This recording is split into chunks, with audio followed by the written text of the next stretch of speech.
Miss Lucinda Ann Watson died in 1945 after a severe bout of the consumption. 2 years after Lucinda's death, Junior met a widow woman by the name of Della Jean Parks over Perry County Way. Naturally, after a 2-year period of widowhood, Junior was anxious to make time with the widow Parks. Problem was, before Lucinda departed this earth, she put somewhat of a hex on poor Junior. Lucinda told Junior just before she took her last breath, "Waddell Watson, that till death stuff the preachers say when we gets married don't mean a darn thing." Lucinda then said, "I is your wife, Waddell Lewis Watson. I will always be your wife till we meets in heaven. If you gets with another woman, Junior, your tallywhacker gonna fall off." At the young age of 35, Junior did not see how he could go through the remainder of his life without female companionship. Junior had spent 2 years coping with Lucinda's death and sexual frustration by consuming mass quantities of pig feet and moonshine.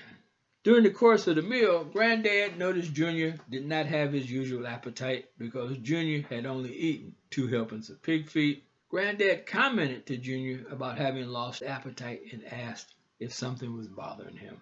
Knowing the professor was well regarded in the camp as someone you could talk to and provide good advice because Granddad was also the camp's school teacher, Junior lays out his tale of woe. Junior tells Granddad he is bad off. Junior then says, "Fess, I's got the hanks all over me. Whiles back, I met this here widow woman named Della Jean Parks from up Perry County Way at a prayer meeting. I's been seeing her going on 3-4 months now, and I's gotten a mighty deep passion for Miss Della. Problem is, I's afraid to get with Miss Della. I ain't been with a woman since my Lucinda died, and my juice has been backing up for a long time."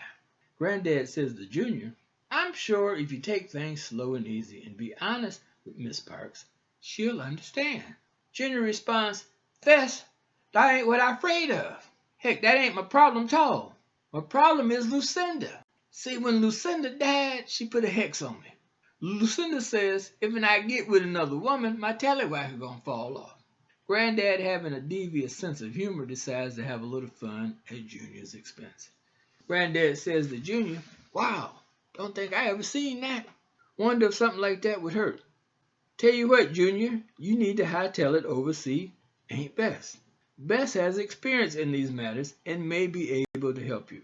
Granddad adds, "Now listen, June, when you go see Bess, you got to be strong.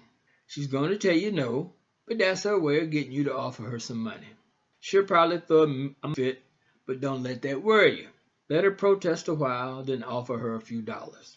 Naturally, the other gentlemen in the restaurant are not about to disagree with the sage advice of the professor. Alfred Lee responds, "June, you best be listening to Fess, cause he know what he's talking about." The endorsement provided by Alfred Lee only served